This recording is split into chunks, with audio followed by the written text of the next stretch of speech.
কথা বলতে হয় না। আজ আমি দেখো চুলের মধ্যে ভাত খাচ্ছি। এই চুলের মধ্যে ভাত খাওয়ারও একটা কারণ আছে। কাল আমি ভিডিও দেখছিলাম, অনেকদিন জ্যোতিষরা আছে যে বলে যে একাদশীর দিন ঘর মুছতে হয় না, না মুছলে ঠিক আছে। তার জন্য আজ একাদশী ছিল, তো ঘর আমি মুছিনি। এখন ভাবলাম যে ভাত খেলে তো মুখটা আমাকে মুছতে হবে এখানটা, তার জন্য ফুলেই খাচ্ছি। চুলটা মুছে ফেলবো, ঘরটা আর মুছতে হবে না। আমার মানে কথাটা শুনে হাসছে। আর তোমাদের আজ বাইরের দুই দিক থেকে তো মুছতেই তো লাগবে না। হ্যাঁ, দুই দিক থেকে তো মুছতেই তো লাগবে না। না চুলটা মুছবো এখন থেকে, একাদশীতে ঘর মুছবো না। খাওয়া দাওয়া হলো, চলে আসলাম বাইরে, কারণ কি বাইরের ওয়েদারটা তোমাদের দেখাবো।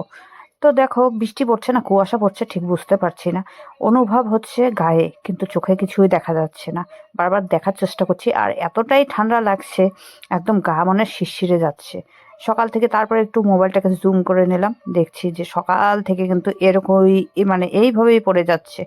তো গাছের ছায়ার সাথে দেখা যাচ্ছে, কিন্তু শুধু যদি আকাশের নিচে নেই তাহলে আর মোবাইলে কিছু দেখা যাচ্ছে না। তো ভালো করে খেয়াল করে দেখো যে বৃষ্টি কিন্তু বৃষ্টির মতন পড়ছে। তো এটা বৃষ্টি হবে, কুয়াশাটা হবে না। কিন্তু ওয়েদারটা এতটাই ড্যাম, আজ আর রোদ্রুর মুখ কিন্তু দেখা গেল না।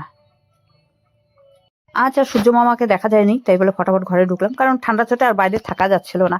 অনেক কষ্ট করে একটু ভিডিও করলাম। তো ঘরে ঢুকে একটা ব্ল্যাঙ্কেট গায়ে দিলাম। কাল রাত্রে এরকম ঠান্ডা লাগছিল, তো একটা ব্ল্যাঙ্কেট তো বাইরেই ছিল, আর একটুও বের করে গায়ে দিয়ে তারপরে ঘুমিয়েছি। খুব ঠান্ডা লাগছিল।